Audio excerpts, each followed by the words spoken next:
Hello, welcome to episode one. My name is Jessie Taken Alive Rencountre, and this is my podcast called Born from the Stars. My upbringing, I grew up on the Standing Rock Reservation. I was raised there and all my life, and then went off to college. Met my husband at Black Hills State University. We fell in love, got married, had four beautiful daughters, and we make our home in a beautiful Black Hills. So my podcast name, Born from the Stars, is actually inspired off of my Lakota name. As Lakota people, it's really important to be able to have our spirit name. My name is Born from the Stars Woman. How we say it in our Lakota language is Wichach vi tumpi wi.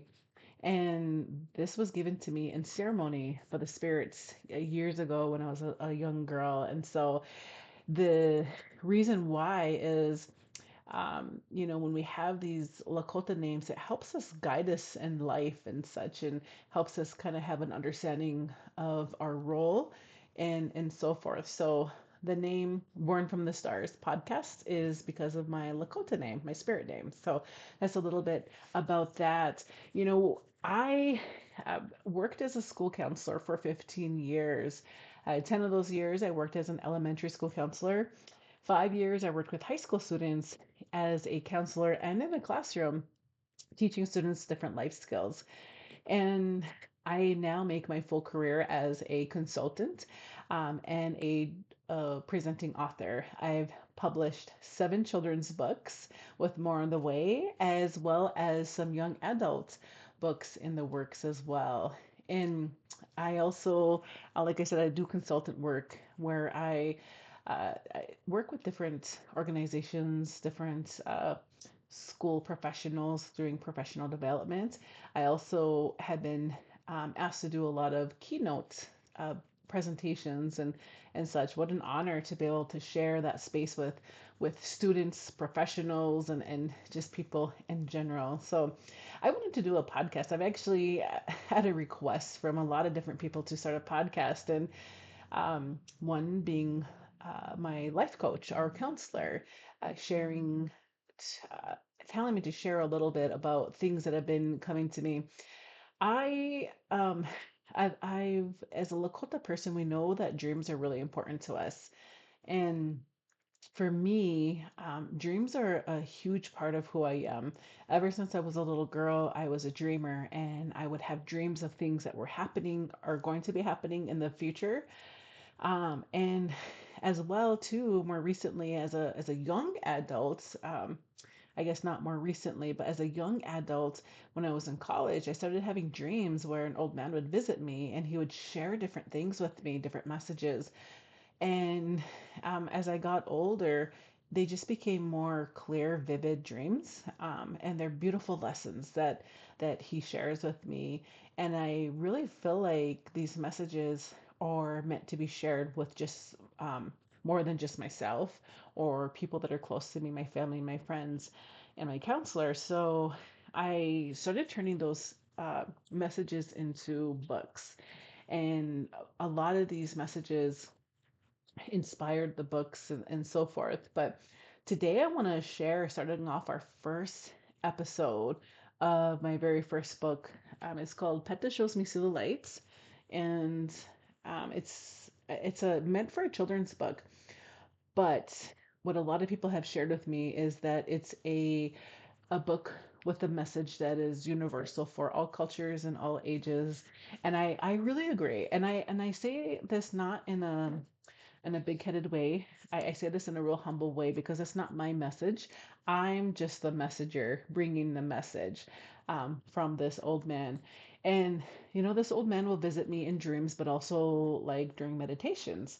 And so I also just want to like normalize that because I feel like so many of us have these gifts, but a lot of people are scared to talk about them.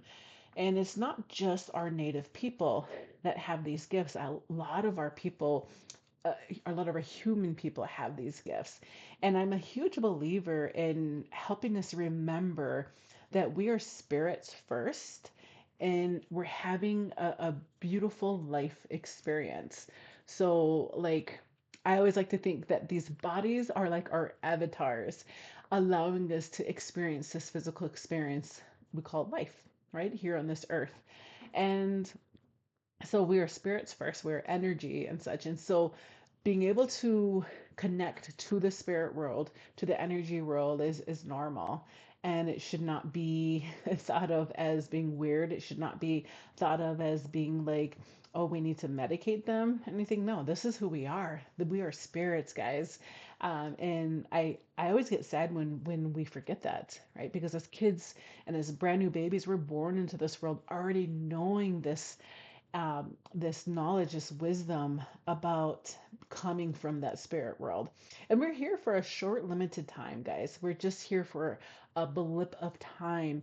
And even if we were to live to be 100 years old or older, that's still a small sliver of a time to be able to experience this physical realm. And so I always say, make the best of it. Yes, it's going to be tough. We're going to have some challenges along the way, but that's what life's about. We're meant to grow from these challenges. And I'm going to get into more of that with my podcasts at later episodes. But this one is specifically dedicated to sharing the message that resulted in my first book called Pet That Shows Me to the Light. So, a little bit of background of it. I started counseling um, with the counselor that started seeing my husband years ago. And I went to her and I was a little bit reluctant. And I'll be honest, and this is kind of funny because I was a school counselor and I believe in mental health, but when it came to me, I was really scared to face my own demons, my blockages that were preventing me from becoming a better version of myself. And I say I'm not even the best version of myself yet because my goal is to be able to grow until the day I die. I want to be able to continue to be a better version of myself. And there's going to be days, for all of us that are a challenge, right? But we just get back up and we keep trying again. So I went to my counselor and I'm just going to share her name. Her name is Sharon. Amazing soul. So happy that she came into me and my husband's lives. But so I was reluctant on the whole counseling thing. And I think she probably sensed that. And so she kind of lured me in first by doing Reiki, introduced me to Reiki. And if you don't know what Reiki is basically energy healing. No, going back there we go again. There's going back to that whole mentality that everything is energy, including us. So the idea of Reiki is to move different blockages that we have, these openings in our physical bodies that allow energy to come in and energy to leave, right? So she got me into this and it sparked my interest. It was so like exciting to learn about it. So we had planned on doing a Reiki session because she's a Reiki practitioner as well too. And this was years ago. I want to say like in 2000, maybe 2011 or so. So she did this Reiki session with me. And I had no idea. I'd never experienced it before, right? She kind of shared with me a little bit about what it might look like. But we started this Reiki session and she started relaxing me. And I got so relaxed that I got into this really deep meditative state. So deep that I didn't realize what was happening, that I was getting these messages from this old man. And so she started with the crown chakra, right, which is just an opening on the top of our head. And it went to our third eye. And then when she got to the throat chakra area, I started telling her, I was like, I'm seeing like swirls come from my throat. I don't know if this is normal. And I saw them coming out, kind of looking like like oh my gosh, what am I'm forgetting what it's called. The Northern Lights. Oh my goodness, the Northern Lights. How those kind of swirl around in the lights and they're beautiful and they're mesmerizing. So I saw this in my mind of light swirling out of my throat. And then I told her, I was like, I don't know if this is normal, but this is what I'm seeing. And so she's like, okay, keep talking. Tell me what you are seeing. And meanwhile, this is her first time that she's ever experienced somebody having this type of experience while she was doing Reiki on them. So she's actually grabbed the pen and paper.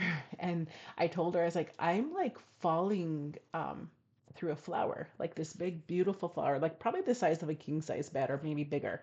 And it was a beautiful light purple flower. And I said, I'm like laying in this flower. And I said, and I'm falling through, and I fall into another almost identical flower just like that.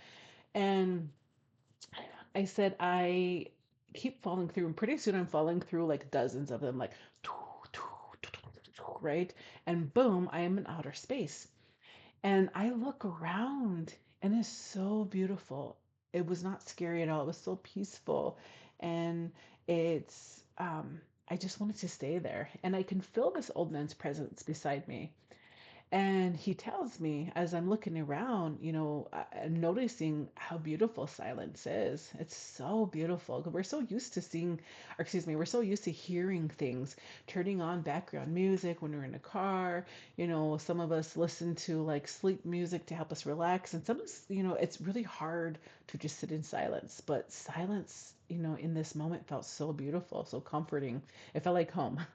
And so he tells me, he says, granddaughter, look down at grandmother Earth and tell me what you see. So we look down and I see the Earth. It's so beautiful. It was like lit up like a glowing planet, right? You can see the blue waters. I can see where the land were. And the funny, cool thing about this was that if I focus on something, I can zoom in, even though we were out in outer space. And I saw people standing, and I told him, I said, well, I see people standing. And some of them have bright, beautiful lights, and some of them have very dim lights. The ones with the dim lights are crouched to the ground. And he kind of chuckles, but not in a way of demeaning. It's kind of like an innocent chuckle, kind of like when we have like little toddlers ask us questions about things. It's kind of cute, but we laugh because it's cute and it's not to make fun. That's kind of like how I felt. He kind of chuckled at me.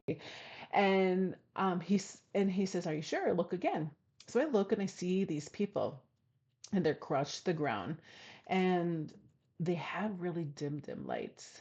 And I said they do have lights, but why do some of them have dim lights and the other ones have bright lights? And he says, look again and see if you can tell me. So I looked again and I saw people that were having really challenging times, people who were struggling with addictions, drug and alcohol addictions. I saw people that were really sick, people that were depressed, people that were filled with anger and hatred and so forth. And I started recognizing some people that were in my personal life, even like some of the parents of the students that I worked with, even some of the students I worked with, and I was like, oh, I told him, I was like, okay, I said, well, they have dim lights because they're sick, they're angry, they're lost, they're hurt, they're scared, and so forth. And he says, yeah, he says, granddaughter, he says, we all come from the same beautiful place.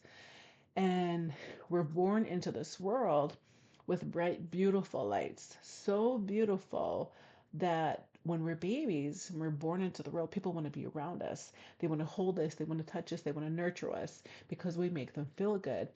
And as we get older, this light begins to dim as people um, say things and do things to us that hurt us. We start to forget who we are, where we come from. We start to forget we're filled with love and that beautiful feeling of unconditional love. We start to forget that, and our light starts to dim a little bit. And then, so then I ask him again, I feel like a little toddler asking him, I said, so, okay, I get it. So the people that have these dim lights have been hurt a lot in their life. And the people that with these bright, beautiful lights have not been hurt very much. And he chuckles again, right? And he says, no, he says, granddaughter, he says, there's only one difference between the people with the dim lights and the one with the bright lights. And he says, and that's choice. He says, the people with the dim lights, um, or excuse me, the people with the bright lights, they've been hurt, just as much as the ones with the dim lights, sometimes even more than the one with the dim lights. He says, the only difference is this, they choose to forgive those who have hurt them. They choose to remember where we all come from. They choose compassion, kindness, and most importantly, they choose love. And I was like, oh, it all made sense. right? It all made sense. And as we watched and observed some of these people with these bright lights shining, that was so beautiful, these lights coming from their chest area, their heart area. And he says, granddaughter, he says, there's not one person down there on earth that can change the whole world by themselves. But watch what happens when one goes and he helps those around them. He or she helps those around him. And we watch as this person with this bright, beautiful light went over and they stooped to the ground and they pulled people up off the ground, two of them. And as these two people stood off the ground, their lights began to shine very bright as well. And in return, these people went and they pulled up two other people. And before we knew it, everybody was helping everybody. And soon the whole world was filled with everybody with bright, beautiful lights. And it was so beautiful. Such a beautiful feeling that like was radiating from Mother Earth. And we just sat, I don't know, where we're just in stillness, observing it all. And it was one of the most loving experiences that I've ever experienced in this physical realm. Um, And he says, all it takes is simple kindness, acts of love to those around us.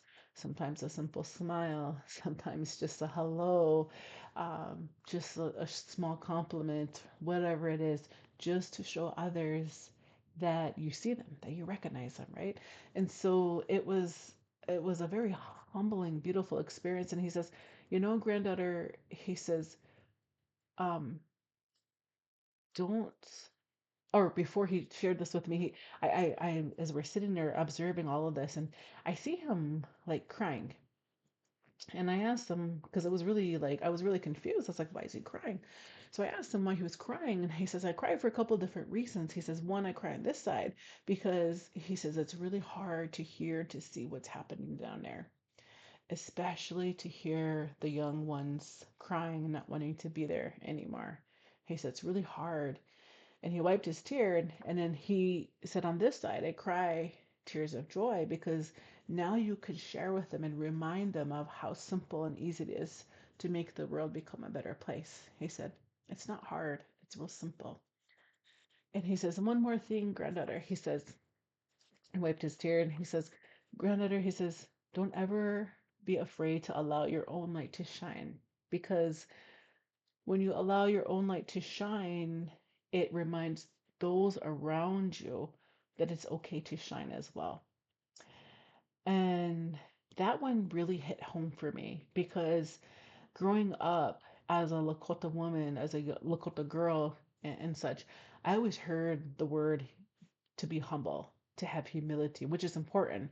But I was really mixing up being humble with staying small and playing small. And I think that a lot of us can relate to that, whether we're native or not native, that we try to stay small to be humble. There's a big difference that I'm learning that you can be humble but still shine bright, right? So these messages have really helped me and encouraged me to just share my own gifts because we all have gifts, right? So the next morning, after this experience, I didn't share with my husband or anybody, just my counselor knew. When I get home, I didn't share anything. And the next morning I woke up and I was like, wow, that was quite the experience. I really felt like I had traveled, like my spirit had traveled because my body felt really heavy, especially right after I came back into my body. I felt like my body was like 2,000 pounds. So the next morning, I'm still thinking about this experience because I was like, whoa, this felt so real. I didn't share anything and going about my morning routine and I'm brushing my teeth at the sink. And at the time, one of my daughters, she was 5 years old and she was in the shower and she was singing with this beautiful, she has a very beautiful voice, even today as a young lady, but she was singing. And all of a sudden, as she's singing, I'm starting to doubt the experience because I'm like, maybe because I've been so stressed out at work and I'm just making this up and just looking for any types of signs of hope and such that everything's going to be okay. Maybe I'm just making this up. That probably didn't really happen, and I'm starting to doubt myself. And in that moment, as I'm brushing my teeth, I'm doubting myself. I made up my mind that I had just made this up. In that moment, my little girl stopped singing in the shower. And she says, Mommy, did you know that we all have lights inside of us? And I stopped brushing my teeth because it felt like the Twilight Zone. And I go over there and I pull that shower curtain open with my toothbrush still in my mouth. And I said, Baby, who told you this? And she says, Nobody, Mommy. I just know it.